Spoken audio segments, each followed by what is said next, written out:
Direitos da Criança, onde o Presidente da República, Daniel Francisco Chapo, fala dos mesmos. Diz que pelo menos 32% das meninas já sofreram algum tipo de violência.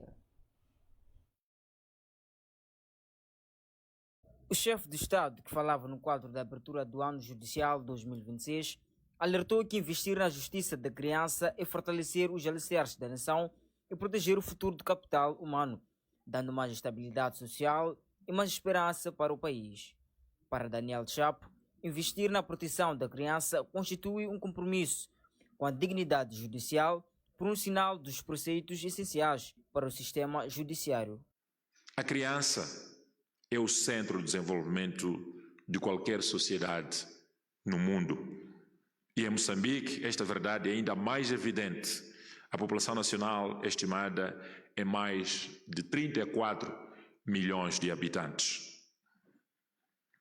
E mais de 17 milhões têm idades entre os 0 e 17 anos de idade. O que significa que aproximadamente 51% da nossa população é constituída por crianças. Proteger e defender a infância é, portanto, proteger o presente e o futuro da nação, porque cada criança amparada representa mais capital humano, mais estabilidade social, mais produção e produtividade e ainda mais esperança para Moçambique. Lembrou que 51% da população moçambicana é constituída por crianças, mas nos últimos anos muitas delas têm sido vítimas de violência. Precisam ser aplicadas por todos os atores da sociedade, incluindo o judiciário, com a devida celeridade, responsabilização efetiva e respostas consistentes. Moçambicanas e moçambicanos, num terceiro prisma, uma dimensão que, a nosso entender, é particularmente grave e exige coragem institucional. Falamos da instrumentalização de crianças para fins criminosos. Por elas serem mais vulneráveis, mais manipuláveis e muitas vezes invisíveis aos mecanismos de controle e proteção. A infância não pode ser usada como escudo para redes criminosas, seja em contextos associados ao terrorismo, à exploração ilegal de recursos naturais e em outras formas de criminalidade organizada ou conexa. Os últimos relatórios indicam que 32% das meninas e 40% dos rapazes sofreram qualquer tipo de violência antes dos 18 anos. Entre as vítimas, mais de 14% das raparigas e 8% dos rapazes foram vítimas de tráfico e exploração sexual. É também neste quadro que se impõe consolidar mecanismos institucionais que tornem a proteção efetiva, célere e centrada no superior interesse da criança, princípio que deve orientar toda a decisão que lhe diga respeito. Minhas senhoras, meus senhores, caros convidados, num segundo prisma, há que ter em consideração os dados que evidenciam a gravidade da violência contra a criança. O último relatório de indicadores básicos do inquérito sobre violência contra crianças e jovens indica que mais de 32% das mesmas e 40%, sobretudo 32% das meninas e 40% dos rapazes entre os 18 e os 24 anos de idade sofreram algum tipo de violência antes dos 18 anos. E entre as vítimas, mais de 14% das meninas e 8% dos rapazes foram alvo de violência sexual. Estes dados adicionam-se práticas e crimes que continuam a comprometer o desenvolvimento pleno de milhares de crianças, como o abuso sexual, a violência doméstica, a exploração e o tráfico de menores. Com particular preocupação, devemos reconhecer duas realidades que constam do diagnóstico setorial, efetuado pelo Ministério que superintende a área da criança. Assim, segundo o inquérito sobre o orçamento familiar IOF 2022, 16% das crianças estão afetadas pelo trabalho infantil, com destaque para a venda informal e o garimpo. Outro dado alarmante é que o inquérito demográfico de saúde IDS 2023 indica que 48% das raparigas são vítimas de uniões prematuras. Estes números, como advoga a nossa ativista social Graça Machel, carinhosamente chamada por Mamã Graça, não podem ser tratados como mera estatística. Esses dados, segundo o Chapo, desafiam o sistema da justiça moçambicano. E são dados que constam de relatórios recentes, os mesmos já dão-nos uma extrema preocupação. Passamos agora a olhar para a abertura do ano judicial 2026, onde o presidente Daniel Chapo inaugura o Tribunal Judicial da província de Maputo.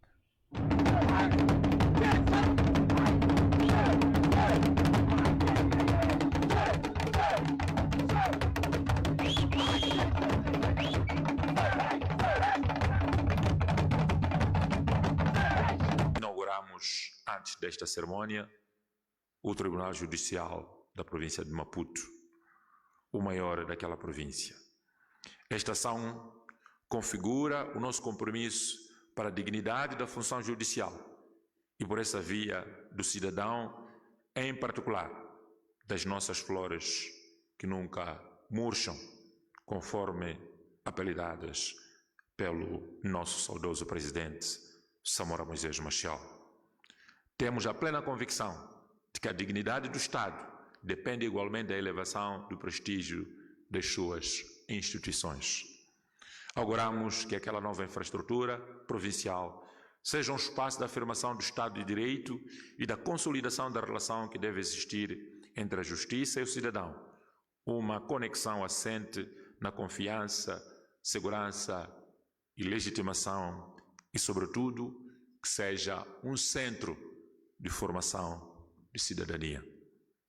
Como governo, reafirmamos o compromisso de fortalecer as instituições com meios humanos, materiais e financeiros, melhorando o acesso à justiça e as condições de vida e de trabalho dos magistrados, investigadores, oficiais de justiça e demais operadores do judiciário, na medida da nossa capacidade financeira como nação.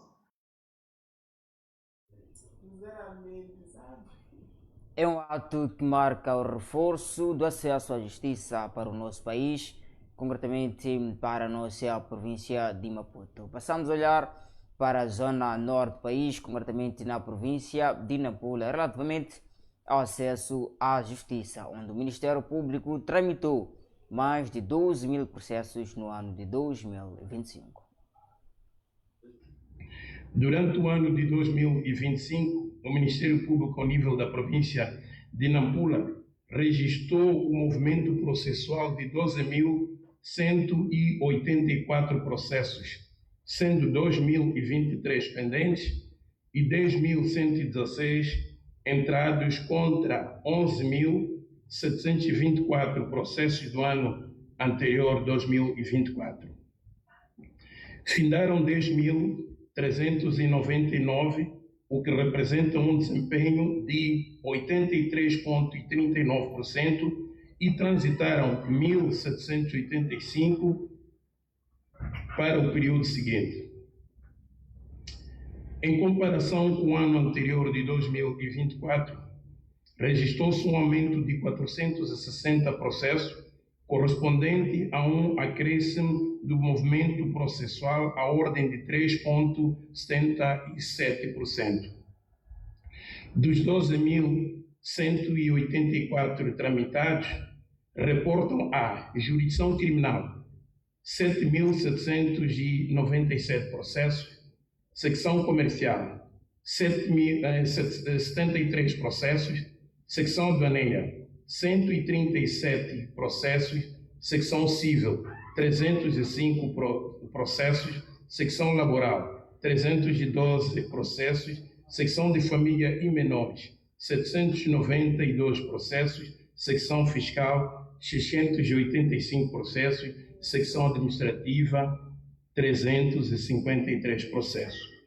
Os dados foram apresentados pelo Procurador-Chefe Provincial de Nampula, Osvaldo Rafael, durante a sessão solene de abertura do ano judicial. Na ocasião, o magistrado fez um balanço de desempenho institucional e traçou as principais prioridades do Ministério Público para o presente ano judicial. Face aos dados acima apresentados, é desafio do Ministério Público para o presente ano judicial, para além de reforçar a proteção integral dos direitos da criança, intensificar o combate ao crime praticado contra a criança, fazendo do superior interesse do menor um critério orientador da nossa atuação.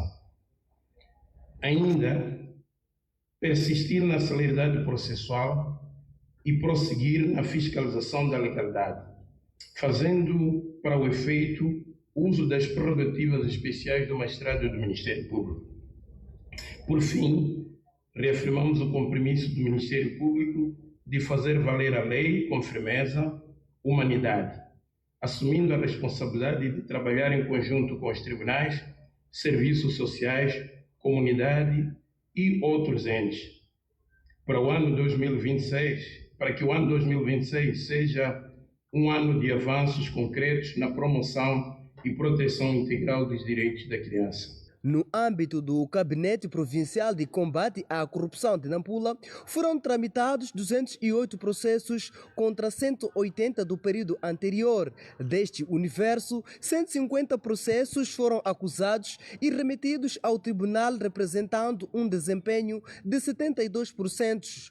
A maioria dos casos refere-se a crimes de corrupção no setor público. Detalhando os dados do desempenho do Gabinete Provincial de Combate à Corrupção de Nampula, temos a referir que dos 208 processos tramitados, 176 são processos de corrupção no setor público e 26 de corrupção no setor privado. A abertura do presente ano decorreu sobre o lema Promoção e Proteção Integral dos Direitos da Criança. Camus Manuel Cortez Sumulha, da capital do norte do país. E as autoridades destacam o esforço na redução da pendência processual. Passamos agora a olhar para a dívida do Estado, onde o governo revela uma dívida avaliada em mais de 31 mil milhões de meticais. O governo revelou que as dívidas do Estado ao setor privado totalizam cerca de 31 mil milhões de meticais, dos quais aproximadamente 18 mil milhões já foram liquidados até 2025. A ministra das Finanças, Carla Louveira, explicou que a estratégia do Executivo passa por assegurar uma estrutura de despesa compatível com a capacidade interna de financiamento, evitando o recurso excessivo ao endividamento. Segundo a governante, do passivo global identificado de cerca de 31 mil milhões de meticais, aproximadamente 18 mil milhões já foram pagos até 2025. Permanecem por validar cerca de 18,8 mil milhões de meticais, parte dos quais ainda carece de confirmação pela Inspeção Geral das Finanças antes de ser inscrita no sistema orçamental. Louveira esclareceu que as dívidas não validadas, por resultarem de compromissos assumidos fora do processo regular de planificação, não podem ser inscritas nem liquidadas. A ministra assegurou que as finanças públicas continuam sob controle, apesar das pressões decorrentes da elevada despesa com o pessoal do Estado, dos recentes choques climáticos e das limitações na arrecadação de receitas. Destacou os avanços no pagamento de dívidas a fornecedores, no reforço dos mecanismos de controle da despesa e na implementação de reformas estruturais em curso. Referiu ainda que o processo de normalização das taxas de juro conduzido pelo Banco Central, através da redução gradual da taxa de referência, atualmente situada num dígito, tem criado condições mais favoráveis para o financiamento da economia, tanto em termos de crédito como de depósitos. A despesa com pessoal do Estado continua a representar a maior rúbrica do orçamento do Estado, razão pela qual o governo não intensificou os mecanismos de controle. Entre as medidas adotadas, consta-se a limitação rigorosa das admissões, o controle das horas extraordinárias e dos subsídios, bem como a correção de irregularidades detectadas durante a implementação da tabela salarial única.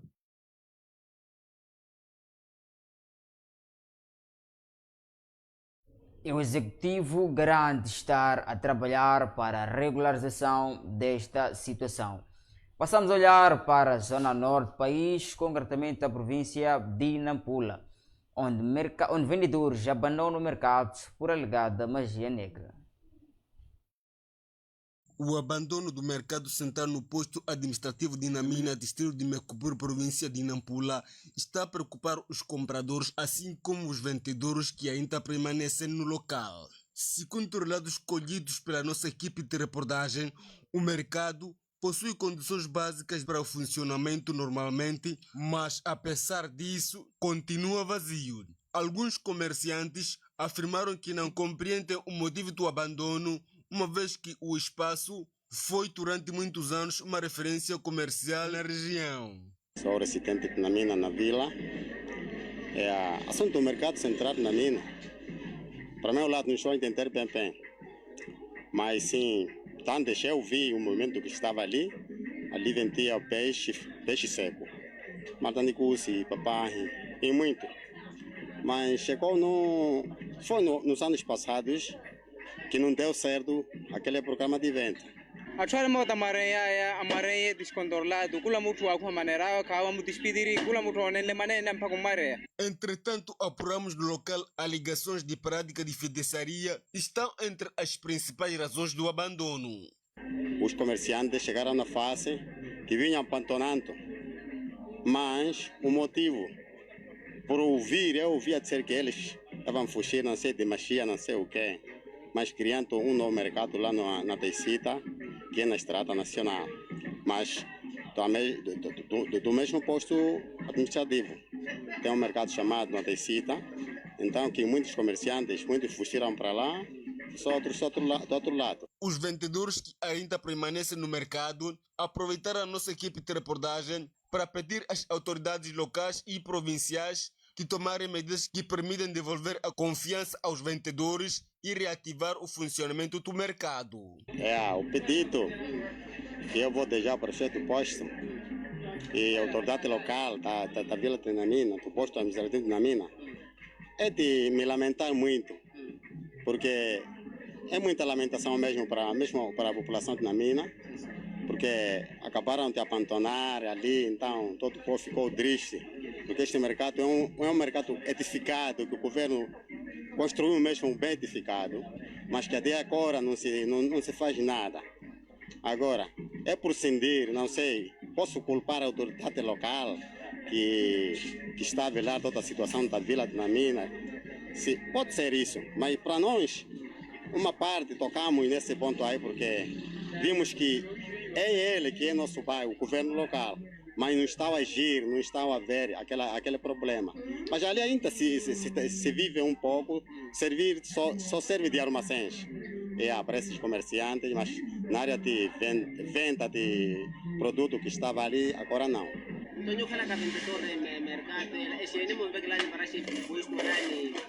Miva importância que quem vê que ela era já canle que era tuneira e merre que nem vê que ela era mercado e recolhe então sare a tudo porque mais tudo aí kala magilindi manchene yaro ile paso yene yena roga mercado nera na vê que ela era kala ka possible governo ni kaviera